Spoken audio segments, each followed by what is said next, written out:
So, Hello. hi. How are Hello, you? Andy Ross here, Mika. Good to talk to you. Thank you very much. What would you say has been your highlights of your career thus far, Mr. Andy Ross? You answered the first question already. I was going to ask who you are, introduce yourself, but you already just went out the gate with that, so that's great. Beat me to it. Well, I mean, it's difficult for me to get away from the Blur word, Yeah, really, I can and imagine. I can't say that I'm not exactly ashamed of well, I discovered Blur, I suppose, but Yeah, I did do other things as well, and it's just at the moment, currently, this year, 2020, is yeah, the 25th anniversary of this Blur Oasis #1 yes. thing, which will be covered in great depth elsewhere. Yeah. And yeah, probably, were you born then? No, 2000. Just missed it. God, Yeah, yeah, 2000. yeah, Crikey. Well, yeah. I was more this, gorillas than Blur, so well, he's still a friend of mine. Damon yeah, is. We're on talking terms, but I don't get to see him that much. But in fact, I should stress that I'm on friendly terms with all four members of the group Blur, fantastic. to various levels. You know, I had this record label called Food Records with, which wasn't. I didn't actually start the record label. It was started by David Balfe and his girlfriend Jean, who was formerly my girlfriend Jean, and they started this record label in the mid-80s.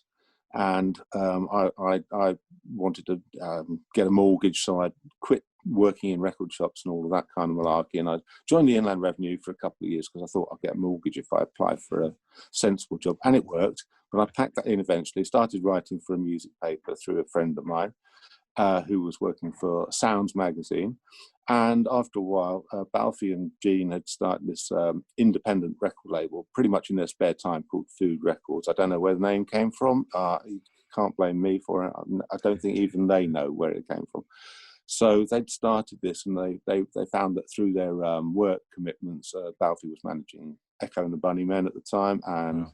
Teardrop Exposed, and a group called Strawberry Switchblade he was managing. And Jean was working for Warner Brothers in Soho as a secretary or something. So they didn't have the time to do the day-to-day stuff, which in those days, these were actual physical records, vinyl plus sleeves and all of that kind of malarkey. And getting that all together was took a bit of effort, because you had to organise getting the records cut, manufactured, blah blah blah, sort out the artwork, approve the artwork, get the records pressed, blah blah blah, take it to the distributor, and all of that kind of stuff, which is very time consuming. So they didn't have the time to do it, and I could do the running around. So I packed in my Inland Revenue job, because I was writing for this music paper still at the time, Sounds. So I thought, well, between the £100 a week I was getting for running a record label, woohoo, and my freelance music writing, I could quit my proper job and run this record label. And then it started from there. And then I discovered a group called Voice of the Beehive, way before you were born, 1986, I think. A couple of girls from America, and they were quite successful for a little time. And that's when that got going. Wow. I mean, like, I feel like I believe I read somewhere that before you really approached the record label with Food or worked for them in a more serious manner, you tried your own chance at music in your own bands, I believe. Like more influence, like post-punk. So things like Club Tango, I believe. One of the things you fooled around with. Where did you find that? I'm not saying. I just do my research. That's all. That's pretty good, actually. I'm Thanks. impressed. Good detective work. Well, when I was at I went to university in Leicester. Yeah. And this is 1970, mid-70s. I didn't actually. I was born in 1971, so I was 3 at the time, and I was a bit precocious. But no, I went to university in the mid-70s, and I was liking music, and I've worked in record shops since. Whenever I used to hang out in record shops. I managed a record shop when I was 18 in Crystal Palace, which is where I'm from. Sorry to Watford for it's fine. I went to college, and then this thing called punk rock was on the horizon, and we were monitoring that, buying all the various records that came along at the time. Bands like I suppose Eddie and the Hot Rods were quite important in 1975, and Dr. Feelgood. You could tell that something was about to happen, but you didn't really know what it was, because in America you had Blondie was happening, and television had started. But to get that information in this country before the internet wasn't straightforward. You got the music papers every week. Melody Maker. There were 4 at the time. I went on to write for one of them, Sounds. But so that was one means of communication. The other one was really John Peel, and that was the way you heard new stuff. And John Peel would play all this new stuff. And John Peel was the first person to break Dire Straits. Well, I started out on my own, and I played under the name of The. Which I gave up because I thought, that's a bloody awful name. And then someone else came along and made a fortune out of using the name The. I actually had that name first. I didn't record anything there, but so I found some blokes from my college, and we formed this group, and I'd written this song, and the bass player. We were thinking of names, which you must know that this is a very painful experience, coming up with names. Never come up with one, always come up with a small list, because you might regret the one thing. It can go horribly wrong. So the bass player said, well, you've written this song called Disco Zombies, why don't we call ourselves that? And I thought, well, actually, yeah, I mean, that's quite good. And I did write the song, so I've got some kind of ownership there. And so we went with the name Disco Zombies, and I was the singer, and I realised I wasn't the greatest singer of all time. So but we found there was another band from the Poly. I was at uni, this is the Poly, so we sort of offered the olive branch to the singer of the Blazers, and his name was Dave Henderson, and he was a front man, really, rather than a singer. You know, he was a performer, and I thought, well, he's not a great singer, but he's really a good focal point. Jump ship and dump your band and join ours. And he said, yes, well, that's the cutthroat way of the world, isn't it? And so he joined, and then eventually we put out some records, and we played some interesting gigs at the time. And I just found a list of all the gigs we ever played. I'd completely forgotten that I'd written a diary for the group. I'd completely forgotten about it. It was quite interesting, quite a few pages long. But we supported some interesting people. But and we were a punk band, I suppose. But listening to it now, we call it Disco Zombies. And in fact, we've got an album coming out in January. Nice. Of stuff that we recorded and released years ago. Wow. And these days, there seems to be interest in obscure punk. Well, we had a fella in America put out an album about 6 years ago, and he said there's this fella from Los Angeles or California, and he wants to put out a vinyl album of Disco Zombies. Well, firstly, no one buys vinyl anymore. It's everyone's chucking them away. I thought, and secondly, we never made an album. And he said, no. Well, he said, what have you got? We've got a couple of singles and an EP, some live tracks, and some half-finished bits and bobs and radio sessions. And this guy said, yeah, that'll do. But it sold out in 3 months, and I think it sold out principally in California alone.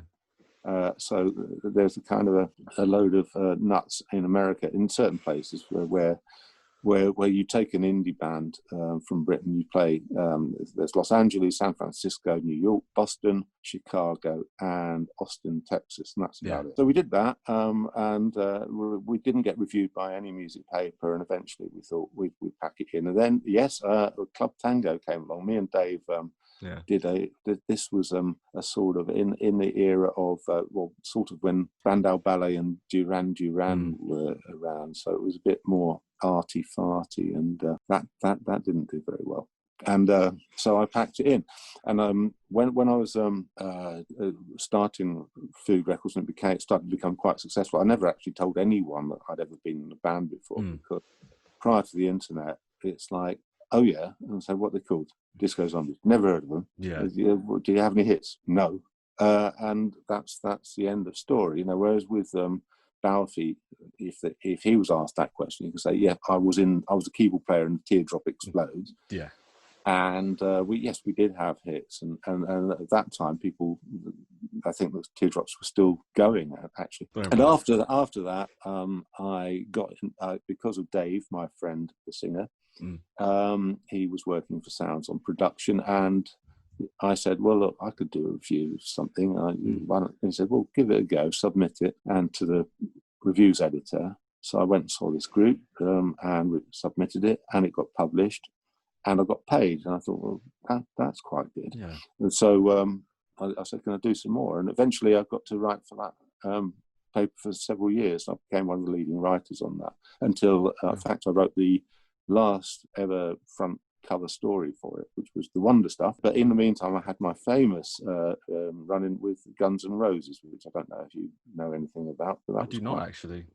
Well, I never met Guns N' Roses, ever. Right. But they came after me nonetheless, because in 1986 they came over, and they were this hot new band from America, and very hyped, I think is the old word.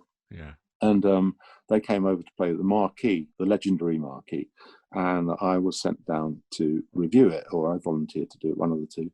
And I saw them. I thought they were dreadful, and I pretty much said so in quite explicit, graphic terms.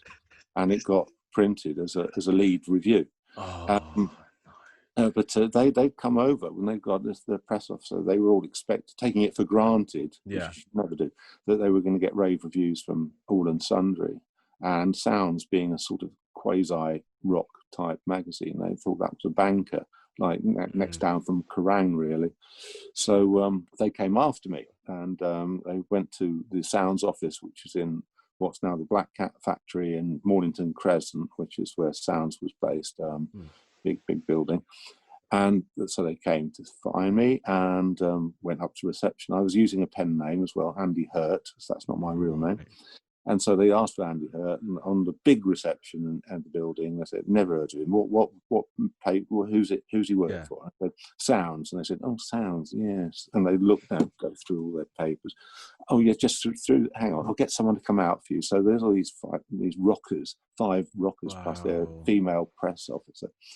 And so I didn't witness this. So they went in and they demanded to see me. And they said, no, he's a freelancer. He doesn't actually work here. He only pops in once a week.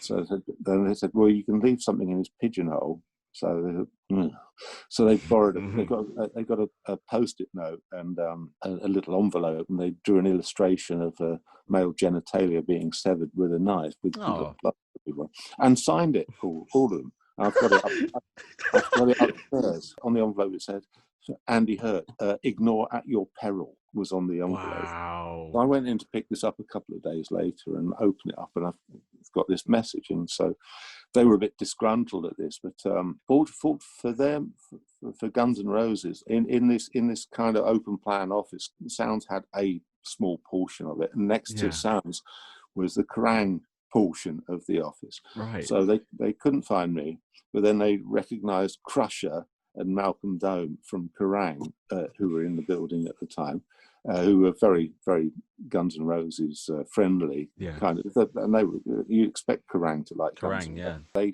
found those two and they said, Crusher said, well, why don't we go to the pub? So they went to the pub across the road and had a few pints, and that was so I never actually saw them, but that's my Guns N' Roses story. That's incredible. I've still got it, and I've got the envelope as well. And I'm thinking, well, how much is that actually worth these days? To not mention the B word, like you've already mentioned. Right now, we haven't really had a lot of growth in like communities or live scenes because of the obvious things that have been going through recently regarding the whole world. And like you mentioned, this year's the 25th anniversary of like that great clash, which you could debate whether it was just hyped up for the press or not. Was it really a thing in the first place before people like Enemy really hopped on and started like to make money out of it?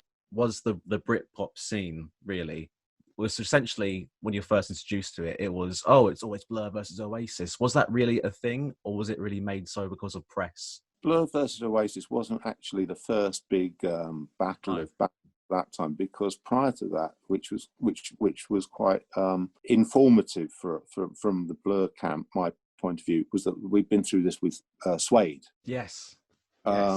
2 or 3 years previously, and Suede in about 91. I think Melody Maker did a front cover saying the best British band, the best band in the world, or something like that. And at the time, they were sweeping Blur under the carpet as being has-beens. You know, that's what happens when you're 22. I suppose you're past it. So watch out. But so we've been through that, and Blur came through that particular episode a bit bruised and battered, and that they came back with this album called Modern Life is Rubbish, which wasn't immensely successful in terms of sales, but subsequently is regarded as kind of a very significant album. And that this was in the wake of Nirvana and grunge in America, and so this was a very British album. And I suppose that from that aspect, and Suede were a very British group, very British, very English even.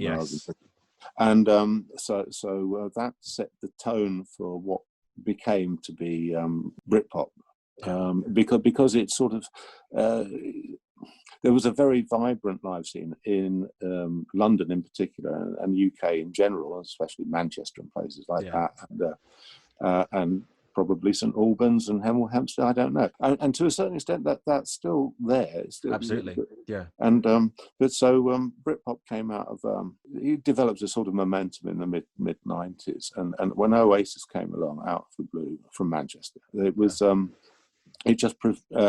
Suede had sort of fallen apart by then. I'm very good friends with their manager, and I'm also very good friends with Alan McGee. So that's a lot of water under the bridge there, really.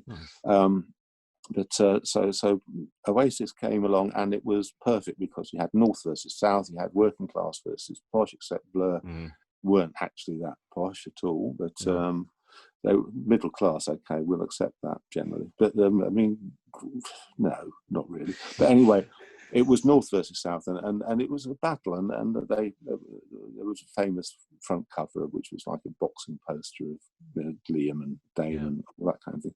And what that represented was the sort of the pinnacle really of that whole movement. Beneficiaries were Elastica, Pulp, Sleeper. And all of these other groups, Dodgy, that was to a certain extent in the slipstream, but they were all beneficiaries of that exposure, I think. So, but it was a good time. It was a positive time. Everyone, Tony Blair was attempting to get into number 10, and he was talking to Oasis and Blur, and it was all very glam, and Time magazine was putting Union Jacks on the front cover, so it was a good time. But this was a time when you could actually sell records, and people would buy records. And when 2000 came along, the internet came along, and that pretty much killed off record sales eventually.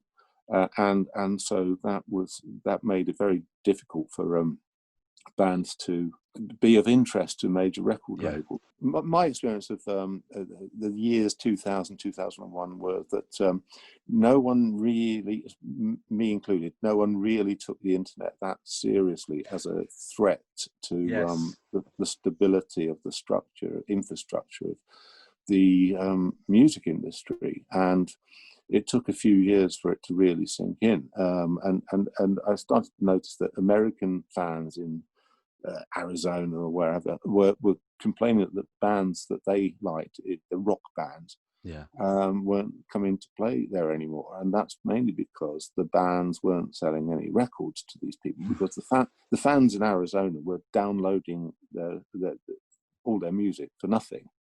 So there was no income coming in, and if you wanted to get your band to travel hundreds or thousands of miles, as is the case in the USA, you can't do that unless you're getting substantial money from the promoters. But of course, the knock-on effect of that is after a while, punters at these live venues started to think, well, why should we even pay for going to see live shows? Because we can hear the music for nothing. We should. Why can't we see them live for nothing?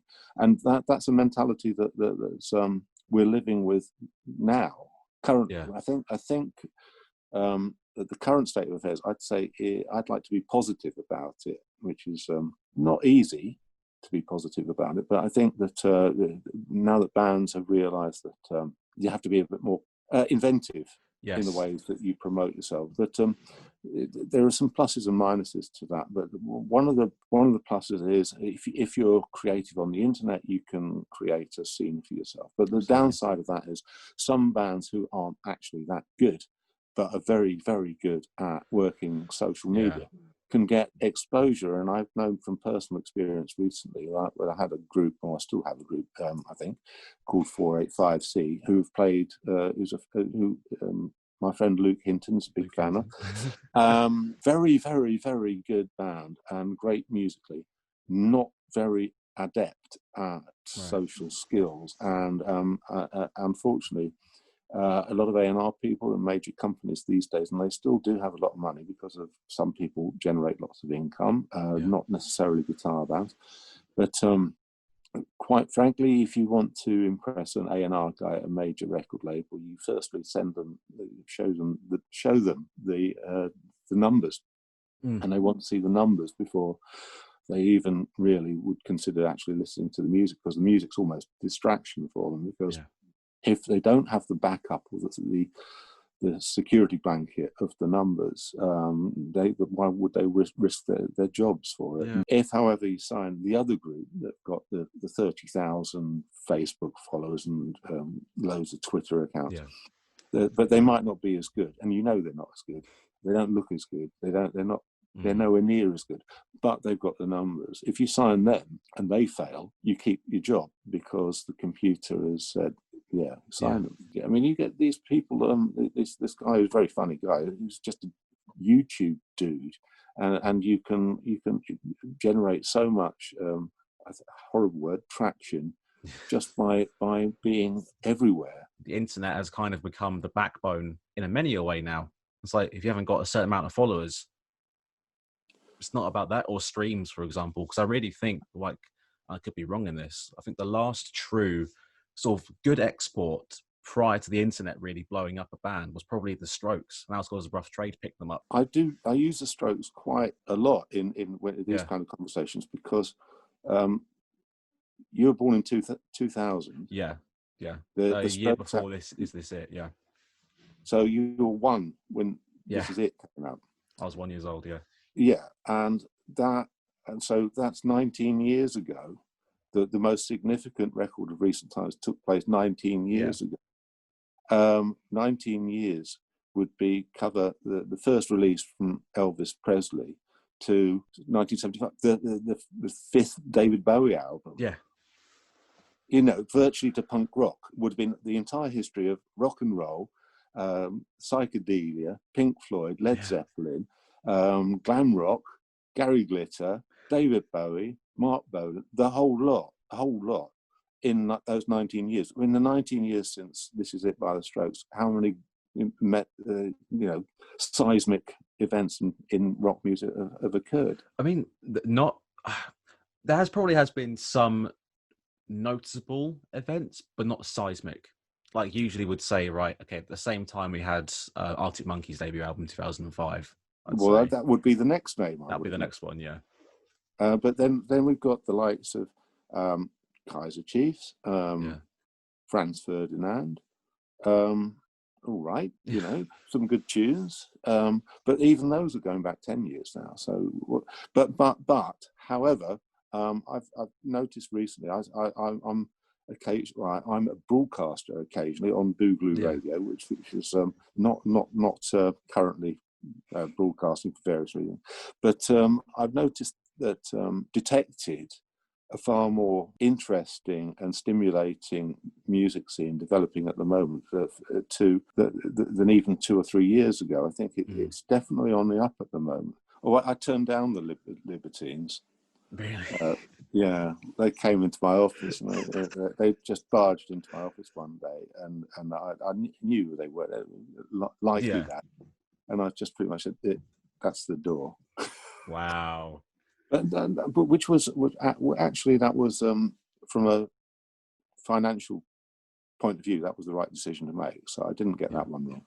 But at least their music has got attitude, and they had a real arrogance and swagger about them, which Arctic Monkeys had and the Strokes had to a slightly lesser extent, but being incredibly rich Americans, which is often underestimated. English people wouldn't get away with that. If you got loads of people coming from Eton and Harrow forming a band, people wouldn't have it. But these people were incredibly well-off kids who met. They met in a school in Switzerland. The Strokes. That's where they were formed. Yes, yeah. What's it? One of them was the son, the junior. Who's that? Oh, Albert Hammond, the guitarist. Albert Hammond Jr. Well, Albert Hammond wrote "The Air That I Breathe," which is a song by the Hollies. He sued Radiohead successfully for plagiarism, for using "The Air That I Breathe" as a basis of Creep. And if you look at the credits for Creep, Albert Hammond is credited, and that's the father of Albert Hammond Jr. Well, that's an exclusive for you here. Wow. I'll keep it in. Wow. But, so there you go. That was Albert Hammond, and actually, Blur was sued successfully by David Bowie and Brian Eno.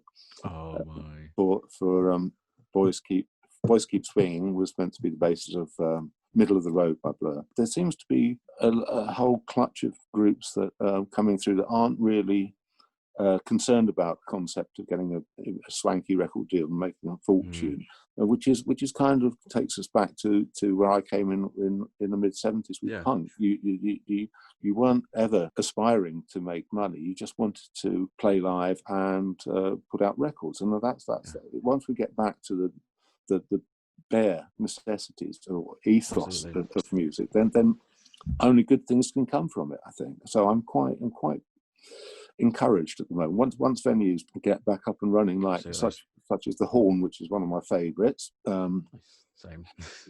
Then I think there's a lot to be optimistic about. So all is not lost. Yeah, and I mean, like, it's great to have like places or companies like Juicebox who will put up these artists and throw them in the deep end sometimes to like build them up, because you don't know. And like, you can debate all you want whether certain music scenes are made brick by brick or forced, or they're just like atom particles and they pop at any given moment, but we'll never know until that happens again. I mean, like, you're mentioning like people who just want to make good records. I just think about people like, for me right now, the three that come to mind, like Sam Fender, Idols, Fontaines DC. You mentioned three fairly discrete, and which is using the word which is not to be separate entities. Yeah. I mean, obviously, of the three, the two bands are far more closely linked than Sam Fender. Yeah, absolutely. But in the case of someone like, I'd say the Fontaines DC, the elements of the Fall in them, and you can detect clear, not necessarily influences, but a lot of the music that has gone before them previously, it's not Fontaines DC's fault that they haven't invented punk rock, because someone else. But ultimately, is it a good tune or not? It is all that really counts, because you can't reinvent the wheel, but you can make a bloody good wheel. So literally. But and I think the more random elements that come through, because if you look at punk, the history of punk rock, you couldn't compare really musically the Stranglers to the Sex Pistols to XTC, for example. I mean, XTC new wave, you could call them, but they were quite different. But they were collected. The spirit was the essence of what brought it out all together. And I think if you get the spirit of a time, bringing these people together and coalescing into a general kind of movement, the movement is actually wanting to be a movement of playing live music with bands in venues and taking it to people. Yeah, that should be the heart. It should be the spirit, I feel, because I feel like even if, again, to link it back to the B and O word, those two, there was still the spirit there. It was all spirit, I feel. But you'd know more, I'd say, more personally. No, I think that's right. But if you don't have that, not determination, but just the inspiration to do this, then that's what it's all about. If you've got your personal musical integrity about what you do, and it's sincerity, I suppose, as well, then it's whether other people want to join in or not, really, or participate. And that's, you're just making yourself approachable musically. Let's get back to live music. Yeah, Absolutely. Right. The last quick question right before I let you free for Yeah. the rest of the day. What music have you been like listening to or like has soundtracked this year thus far for you? Like anything at all from any time? I've heard quite a lot of interesting stuff recently Yeah. that's pricked my inquisitiveness, really, which is Yeah. what you want from music. And Yeah. there's three groups I can think of. One group is Ed the Dog, from somewhere like, I don't know, Londonish. The Rills, who are from Lincoln, and On Video, who I don't know where they're from. Are just three groups, but there's a number of small labels that are starting up as well at the moment that are coming up with interesting stuff. And I wouldn't mind meeting up with some of these people that run these labels, because I'm intrigued to know how they make it pay. Because if they can make it viable, then they must be onto something. So here we go. Thank you. Take care. All right then. Thank you very much. Bye. Bye.